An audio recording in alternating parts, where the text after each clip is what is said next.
오늘 우리에게 주시는 하나님 말씀은 사도행전 2장 14절로 36절. 지난주에도 우리가 말씀을 같이 나눴었는데요. 사도행전 2장 14절로 36절, 제가 14절을 봉독합니다. 베드로가 열한 사도와 함께 서서 소리를 높여 이르되, 유대인들과 예루살렘에 사는 모든 사람들아, 이 일을 너희로 알게 할 것이니 내 말에 귀를 기울이라.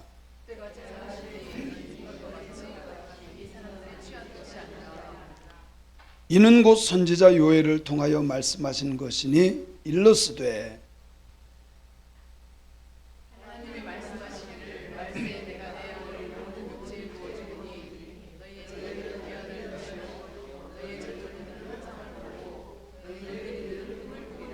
그때에 내가 내 영을 내 남종과 여종들에게 부어주리니 그들이 예언할 것이요,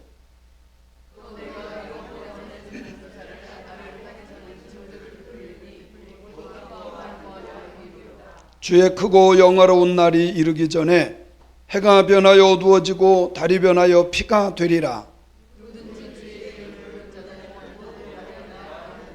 이스라엘 사람들아, 이 말을 들으라. 너희도 아는 바와 같이 하나님께서 나사렛 예수로 큰 권능과 기사와 표적을 너희 가운데서 베푸사 너희 앞에서 그를 증언하셨느니라.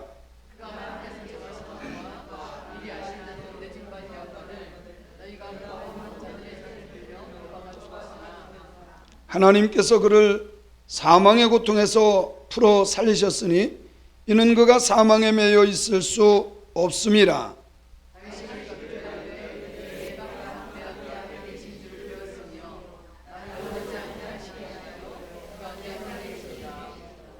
그러므로 내 마음이 기뻐하였고 내 혀도 즐거워하였으며 육체도 희망에 거하리니,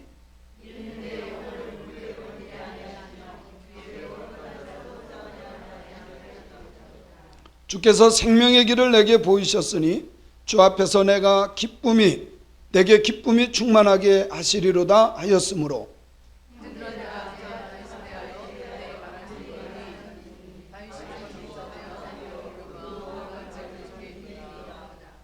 그는 선지자라. 하나님이 이미 맹세하사 그 자손 중에서 한 사람을 그 위에 앉게 하리라 하심을 알고,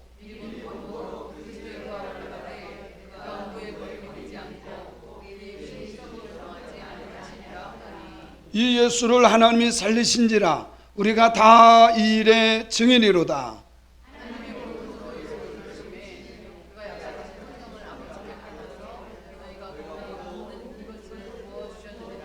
다윗은 하늘에 올라가지 못하였으나 친히 말하여 이르되, 주께서 내 주에게 말씀하시기를,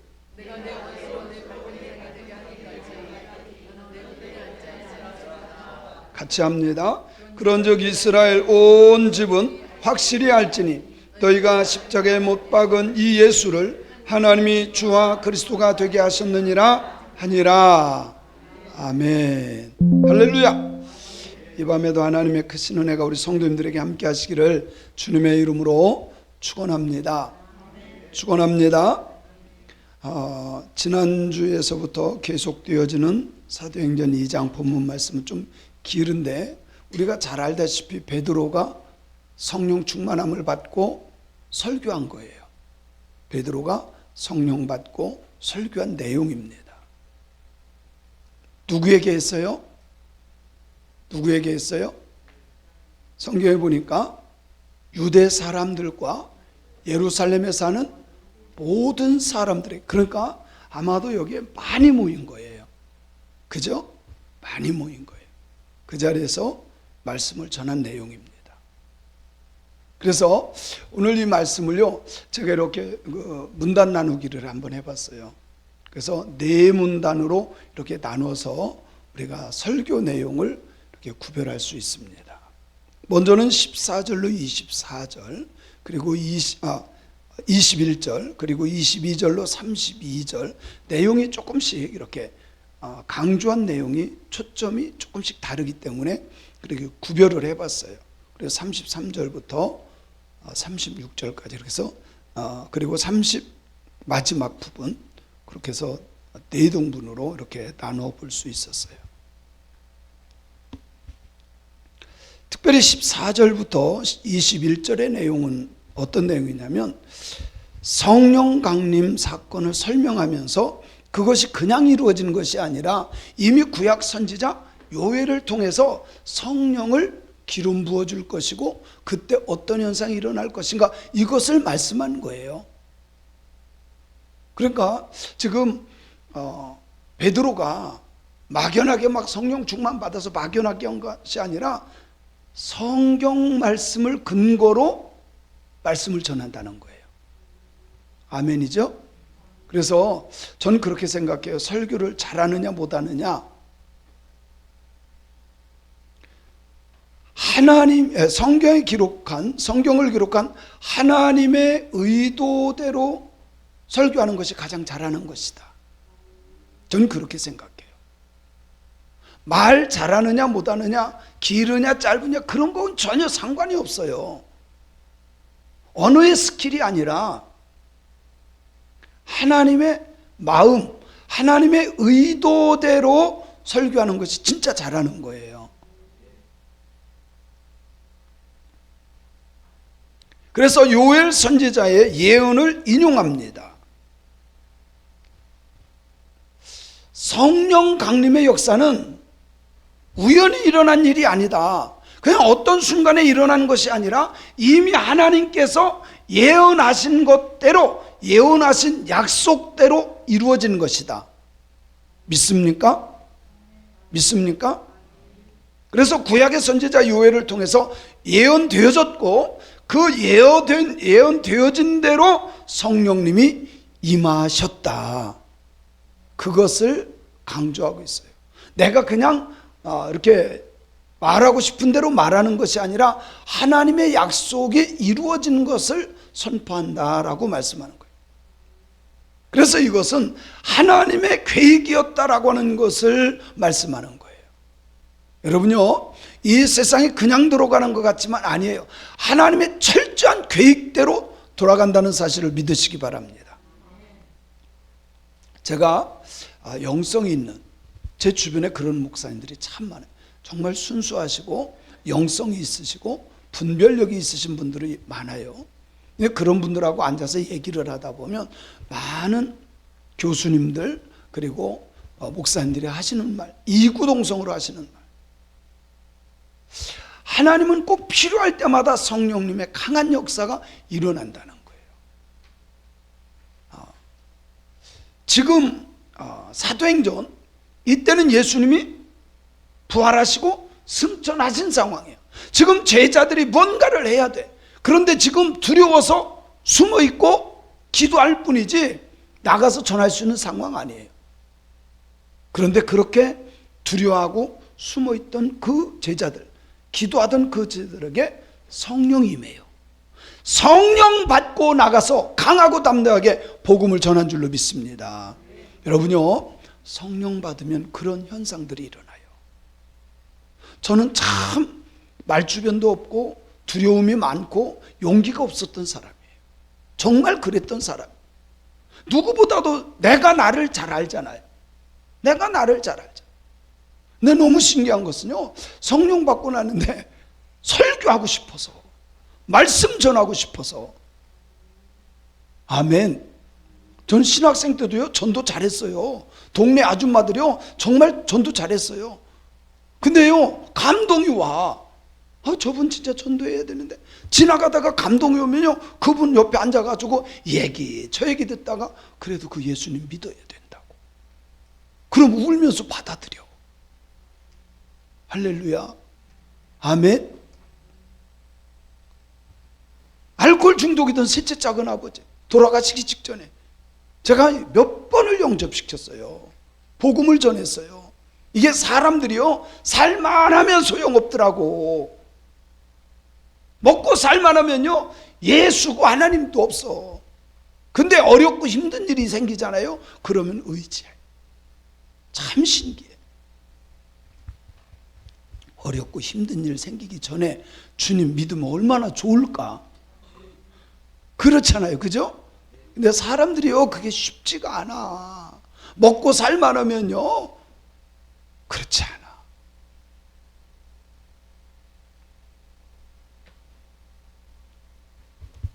많은 분들이 그 말씀을 해요. 하나님은 꼭 필요할 때 성령의 강한 역사가 일어나는데 주님 오시기 전에 성령님의 역사가 강하게 나타난다. 여러분요, 주님 오실 때가 가까워지면 제가 징조 하나를 가르쳐 드릴게요. 이스라엘 사람들, 유대인들이요, 갑자기 예수를 믿기 시작해요. 그것도 많이 믿게 돼요. 유대인들은요, 하루아침에도 확 바뀌는 게 유대인들이에요. 무슨 말인지 아세요? 유대인들은요, 하나님에 대해서는 목숨 거는 사람들이에요. 이 사람들이 처음에 잘못 알고 예수를 죽여서 그렇지 어느 순간에, 순식간에 예수를 믿어요. 그래서 베드로가 설교할 때 하루아침에 3,000명씩 5,000명씩, 여러분 이건 불가능한 일이에요. 정말 불가능한 일이에요. 그런데 어느 순간이 되면 그런 일들이 뉴스에 나올 거예요. 그때가 되면 주님 오실 때가 가까운 거예요. 아마 이스라엘 땅에서 무슨 부흥회가 일어났다든지 이스라엘 땅에서 무슨 기도회가 있다든지 이러면 주님 오실 때가 가까이 왔다는 걸 여러분 믿어야 돼요. 무화과나무에 싹이 나며, 제가 무화과나무 했죠? 무화과나무, 이거는요 무화과나무에 싹이 난다, 이 말은 다른 게 아니에요. 유대인들이 예수 믿는 거예요. 유대인들이 예수 믿는 거예요.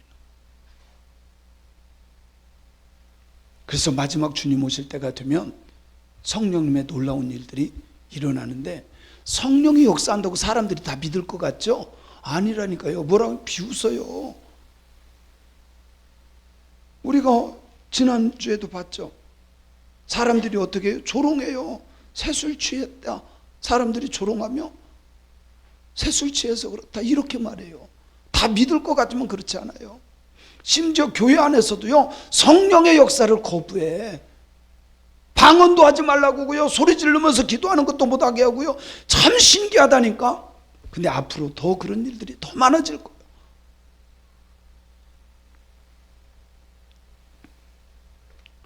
성령님은 이 시대에도 역사한다는 사실을 믿어야 돼요. 그 당시에 역사했던 그 성령님 지금이라고 역사하지 않는 게 아니에요. 믿을 때 하나님의 역사는 나타나는 거예요. 아멘. 근데요, 마지막 때 어떤 현상이 일어나느냐, 시대가 자꾸 악해져. 예수님이 오실 때가 가까워질수록 거짓 선지자들의 활동이 강력해져요. 여러분요, 요즘에 이단들이 더 열심히 내는 거 아세요? 이단들이 얼마나 열심히, 교회 안에까지 들어와서요, 나 신천지 교인이라고 하면서 그것도 또 장로교회라고 이름을 바꿨어. 그전에는 그냥 신천지 뭐 이런 식으로 했는데 이제는 완전 장로교회야. 예수교 장로교. 신천지라고 떳떳하게 얘기하면서 거짓 선지자들이요 더 강하게 일어나요. 더 많이 일어나요. 이건 제가 말하는 것이 아니라 성경에 나오는 겁니다. 사랑이 식어져요. 마귀의 역사는 더 강해집니다. 마태복음 24장 11절을 한번 볼까요? 마태복음 24장 11절 한번 같이 읽어볼게요. 시작. 이게 마지막 때에 일어나는 징조들 중에 아주 강력한 것이에요. 가짜들이요 더 많이 나와. 미안하지만 우리나라의 목사님들 믿을 만한 분들이 그렇게 많지 않아. 사회주의와 공산주의를 찬양하는 사람들이 너무 많아. 난 이게 너무 마음 아파. 불법이 성하는데 불법을 조장하는 사람들, 거짓을 더 많이 하는 사람, 그 사람들을 더 좋아한다니까. 이거는 이상한 현상이에요. 교회가 그렇고 목회자가 그렇고 성도도 그래. 그거는 아닌 것 같아. 예배를 드리지 못하게 하고 교회를 파괴하고, 그런데 그거를 더 찬성한다니까. 투표하면 신기야. 투표하면. 여러분요, 분별할 줄 알아야 돼. 정말 분별할 줄 알아야 돼. 거짓 선지자를 분별하는 마지막 시대에 우리 신앙인들이 돼야 돼. 왜 또 아멘을 안 할까? 그렇지 않나요? 정말 분별해야 됩니다.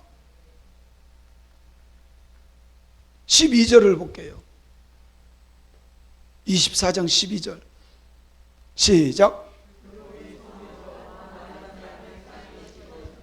여러분, 불법이 성한다는 것은 다 불법이야.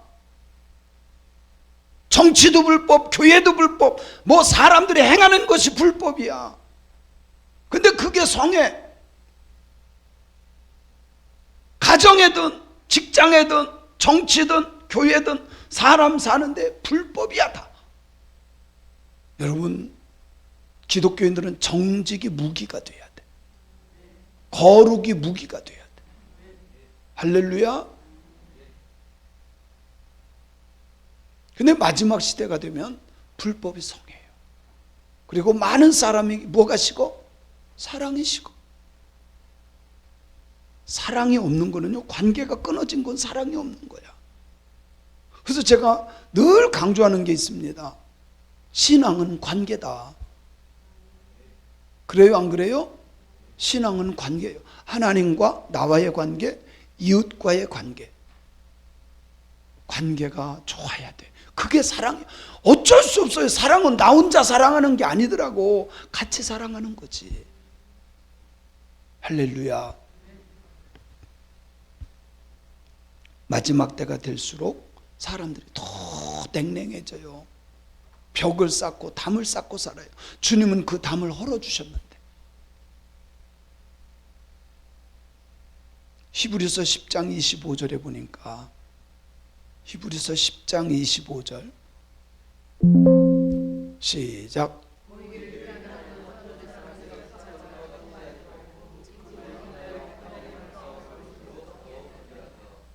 여러분요, 저 어렸을 때를 보면 농부들이 더 피곤한 건 아시죠? 농부들은요, 해가 뜨기 전부터 해질 때까지 일해요. 제가 보면 밤새 아주 떼약볕에서요, 논 메고 밭 메고 지겨울 정도로.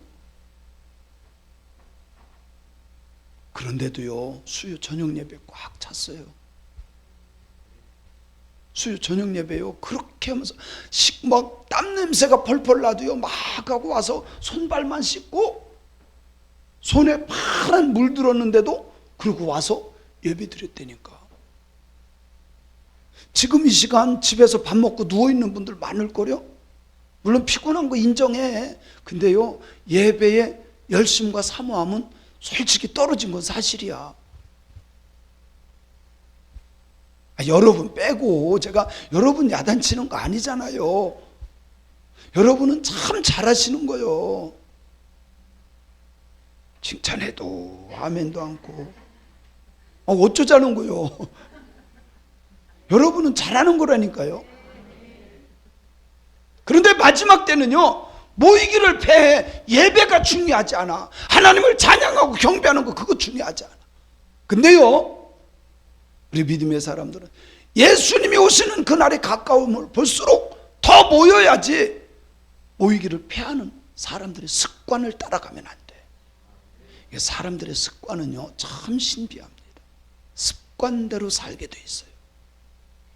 한 번 빠지면 두 번 빠지고 싶고, 두 번 빠지면 자꾸만 빠지고 싶네.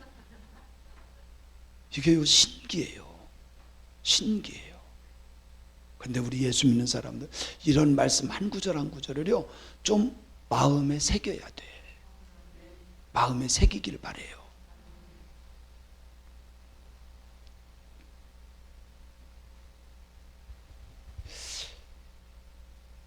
22절부터 32절 오늘 본문 말씀으로 돌아가 보면요, 거기에서는 예수 그리스도의 십자가의 죽으심과 부활을 중심으로 복음을 선포해요. 아무리 유명한 분이라도 예수가 빠지면 설교가 아니야. 예수 생명이 빠지면 설교가 아니야. 그건 그냥 강연이고 세미나지. 그래요, 안 그래요? 복음에는요, 항상 예수가 구원하신다, 이게 들어가야 돼. 이게 매일 들어도 해야 될 게 예수야. 우린 예수밖에 없어요. 베드로도 마찬가지, 성령 받고 하신 말씀이 다른 거 아니에요.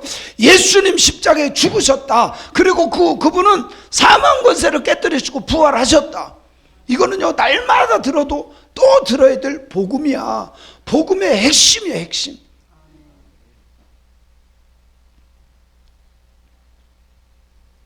예수 그리스도의 죽으심은 내 대신 죽으십니다. 믿습니까? 이거는 죄의 문제를 해결시켜 주신 거예요. 대속주, 대신 속죄가 되신 주님, 내 모든 죄를 짊어지고 가신 주님. 그래서 예수님은 유월절 어린 양으로 오신 거예요. 유월절 어린 양을 잡아서 유월절 제물을 드렸듯이 예수님이 우리들의 죄를 대속하기 위해서 유월절 어린 양으로 오셔서 죽어주신 거예요. 그 예수님 때문에 내가 사는 거요. 그분 때문에 내가 감당해야 될 모든 죄의 문제가 해결된 줄로 믿으세요. 속죄함, 속죄함, 할렐루야. 누구 때문에? 아니, 누구 때문에 내 죄가 속죄됐냐고요? 예수님 때문에, 예수님 때문에. 여러분요, 이거는 만고불변의 진리예요. 예수님의 부활은 우리의 희망입니다. 가장 큰 기쁨은 예수님 부활하시는 거야. 우리의 희망은 예수예요. 그 예수님 때문에 감사가 있고, 그 예수님 때문에 기쁨이 있고, 그 예수님 때문에 행복한 사람이 진짜 행복한 사람이에요. 여러분요, 내 상황 때문에 감사하고 기뻐하는 거는요, 그거 바뀌면 없어져. 그렇죠? 그거 바뀌면 없어진다니까. 근데 예수님께서 행하신 모든 것은 변하지 않는 거야. 영원한 거야.